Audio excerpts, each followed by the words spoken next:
En mars 2002, une jeune fille de 19 ans est kidnappée par 5 étudiants qu'elle considérait comme ses amis. Ils la conduisent de force dans une forêt et l'obligent à rentrer dans une tombe qu'ils ont creusée pour elle. Ils filment absolument tout. Puis, alors qu'elle est totalement à leur merci, ils décident de la tuer. Et quelques années plus tard, les étudiants qui s'en sont pris à cette fille vont décéder, les uns après les autres, dans des circonstances très étranges. Que s'est-il réellement passé ce soir-là, en pleine forêt? Bienvenue dans l'histoire vraie de The Real Blair Witch.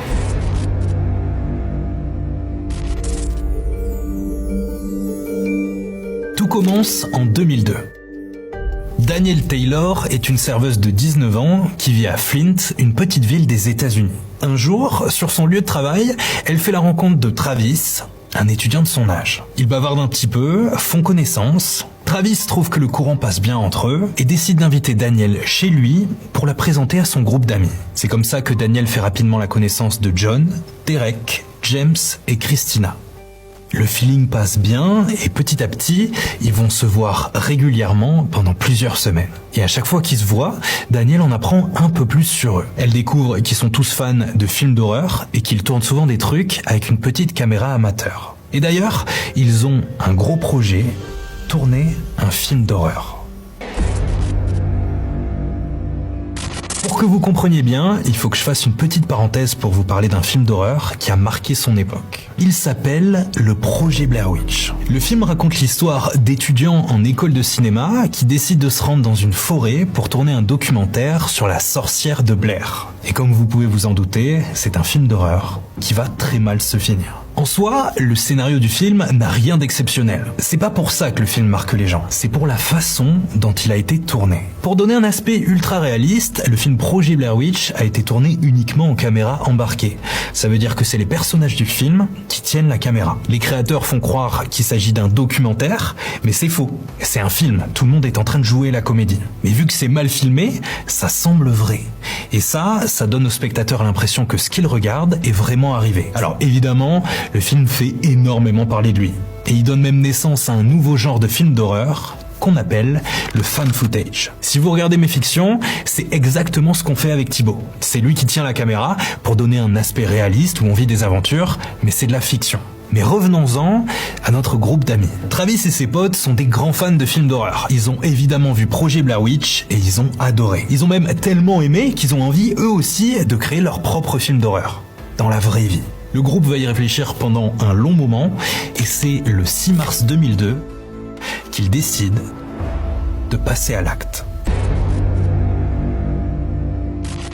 Ce soir-là, ils proposent à Danielle de venir chez eux pour passer la soirée ensemble, comme d'habitude, et le groupe d'amis est au complet. Mais ce que Danielle ne sait pas, c'est que tous les autres membres du groupe se sont concertés et ils ont décidé qu'elle serait la victime de leur film d'horreur. Et le plan qu'ils ont préparé est absolument terrible. Alors qu'ils sont en train de passer une soirée tout à fait normale, Travis décide d'attraper sa caméra infrarouge qui lui permet de filmer dans le noir.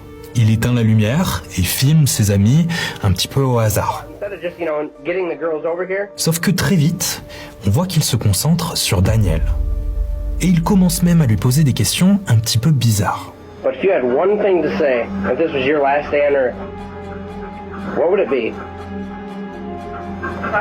Danielle est complètement plongée dans le noir. Elle ne voit rien de ce qui se passe autour d'elle.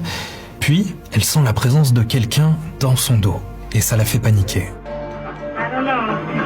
Hey, can you do me one favor? Say ready, set, go.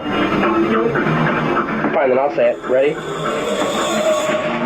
Et elle a raison. Parce que ces gens, qui sont censés être ses amis, vont ensuite lui sauter dessus et la maintenir à terre. You guys are fucking psycho. Really? You're the one that wanted to hang out over here. Yeah, well, I never realized you guys were fucking psycho. Hey, you realized just in time. It's your film debut. Ils l'attachent de force et la mettent dans une voiture. Every demon, every fucking ghost that you have in your past, everything that you've ever wanted to say, I'm sure this will be seen years later. I'm sure we'll all be dead, either that or in prison. But you may as well say them right now. She said nothing on this car ride. You know why? She's fucking dead! No matter what anybody else says, I have a million people that fucking hate me. Danielle a les yeux bandés, elle ne comprend pas ce qui se passe, elle est complètement paniquée.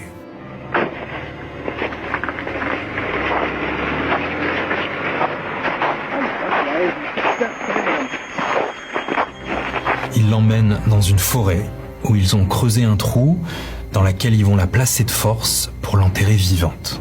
Toutes ces images sont terrifiantes et vraiment difficiles à regarder.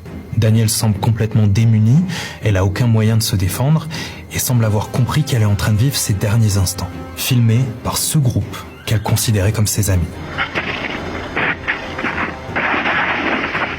Danielle, I want to ask you one last time while we still got time. If you could go back and fix anything in your life, would you? You honestly would. Do you really hate me, Danielle? I don't hate anybody. Even though I was a bitch to you, you don't hate me? No. Thanks. Well, what do you say, guys? I think it's time. Think it's time? Yeah. All right, I get the honors, right? Yeah. Et c'est là que Travis va réaliser le grand final. Il s'approche de Danielle avec un couteau, le place sous son cou, s'apprête à la tuer. Et là, il fait semblant de l'égorger. Danielle tombe en avant et tous les membres du groupe se présentent comme les acteurs d'un film. Oh, you started with me? You're not blushing. I appreciate that. Killer number one. Thank you, I'll be here all weekend. Christina's the driver. Jimmy, Ils sont tous fiers de ce qu'ils viennent de faire et ils se mettent même à rigoler. the victim. The victim? I can't remember the name. Doesn't matter. Danielle. But anyway. Mais au centre de l'image, il y en a une qui ne rigole pas. Danielle est toujours ligotée, dans sa tombe, et elle semble être en état de choc. Et c'est là que le groupe d'amis finit par la sortir du trou et la libère enfin. Thank you to the Rancho crew. Let's fucking, let's get her out of there. I'm freezing and my arms hurt. Ok, mais donc là, ce qu'on vient de voir, c'était juste une mise en scène, c'était pas un vrai meurtre. Mais quand on la voit là en état de choc après tout ce qu'elle vient de vivre, on se demande forcément, est-ce que Danielle était au courant ? Quelques jours après ces événements, Danielle va faire quelque chose qui va changer leur vie à tout jamais. Elle vole la cassette qui contient les images qu'ils ont tournées et prend la direction du commissariat de police. Une fois là-bas, elle annonce qu'elle veut porter plainte contre tous les membres de son groupe d'amis. Elle explique que le film qu'ils ont tourné n'était pas un jeu, mais que tout était réel. Et apparemment, elle n'était absolument pas au courant du plan de ses amis. Pour elle, ce qu'elle a vécu cette nuit-là, c'est réel. Elle n'était pas en train de jouer la comédie. C'est pas une actrice. Elle croyait vraiment qu'elle allait mourir. Alors en entendant ça, la police prend immédiatement l'affaire très au sérieux. Ils pensent que les 5 amis de Flint ont voulu tourner un film d'horreur plus vrai que nature, tellement vrai que l'actrice principale n'était pas au courant qu'elle n'allait pas vraiment mourir. Très vite, les 5 amis sont arrêtés et interrogés par la police. Mais ils ne comprennent pas. Ils affirment que tout ça, c'est vraiment un film et que Danielle était parfaitement au courant depuis le début. Pour eux, Danielle ment. Elle ne peut pas être traumatisée par ce qu'elle a vécu, parce qu'elle a donné son accord pour jouer dans ce film d'horreur. Alors la police n'en revient pas. D'un côté, on a une fille qui raconte avoir vécu les pires des traumatismes en ayant échappé de peu à la mort, et de l'autre, on a un groupe d'amis qui raconte que tout ça c'est de la pure fiction, c'est de la mise en scène, et qu'elle jouait la comédie. C'est là que se lance une énorme enquête, dont l'objectif est de répondre à une simple question: qui dit la vérité ?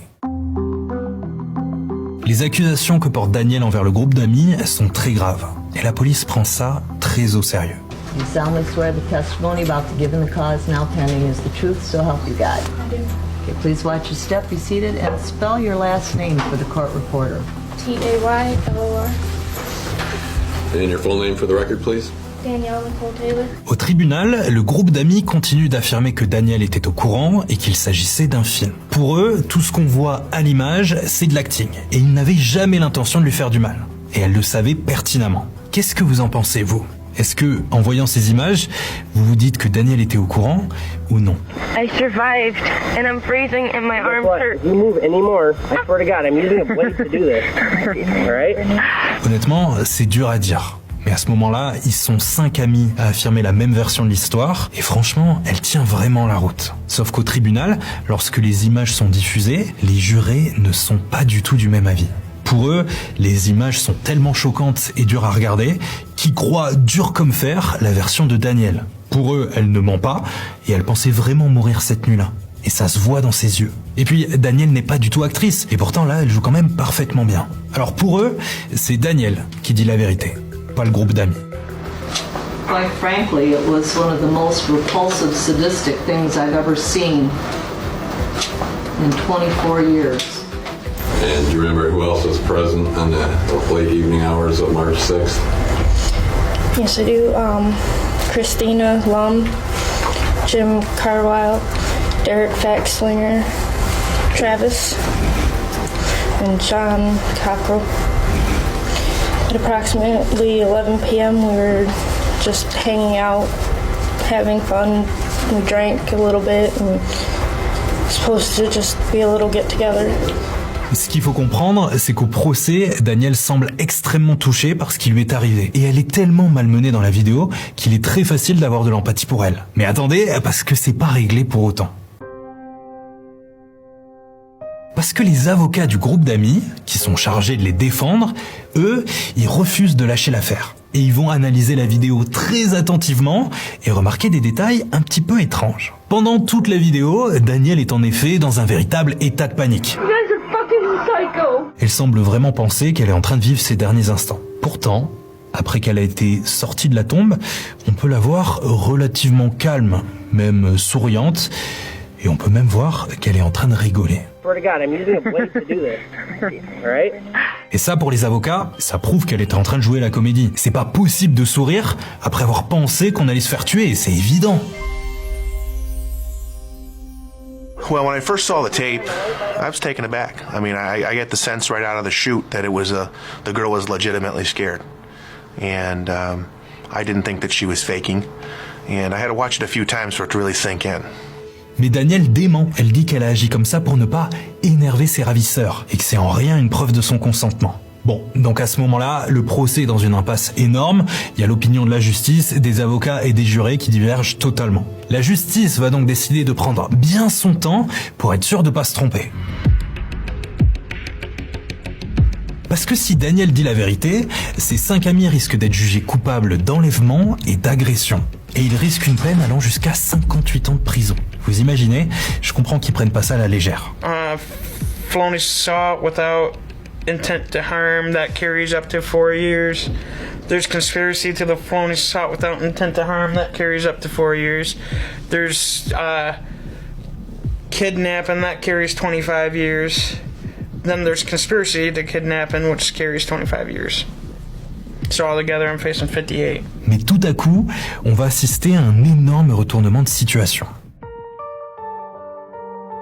Christina, la deuxième fille du groupe d'amis, qui fait partie des accusés, va faire quelque chose de complètement inattendu. Alors que personne n'arrive à se mettre d'accord, elle décide de plaider coupable. Et ça veut dire qu'elle reconnaît avoir kidnappé Danielle contre son gré. Et elle dit que Danielle n'était pas au courant et qu'elle, Christina, est bien responsable de son enlèvement. Par contre, attention, elle ne parle qu'en son nom.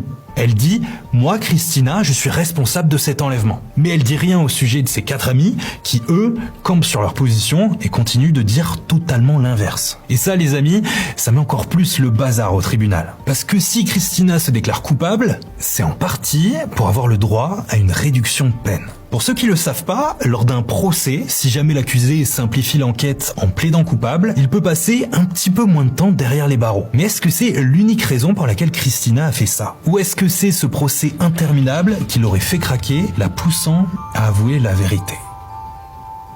Bon, c'est le bordel. Au final, personne n'arrive à trancher et il est quasi impossible de prouver ce qui s'est réellement passé cette nuit-là. Par contre, la justice va quand même distribuer des peines au groupe d'amis. Christina, qui s'est déclarée coupable, va être condamnée à 6 mois de prison.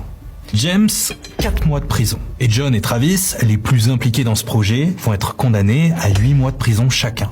Mais attention, ce sont des peines de prison avec sursis. Ça veut dire qu'aucun d'entre eux ne sera vraiment placé derrière les barreaux. Et une fois le procès fini, les 5 étudiants sont libres de reprendre leur vie normale. Mais attendez, vous imaginez que cette histoire est terminée et que personne n'a vraiment été condamné?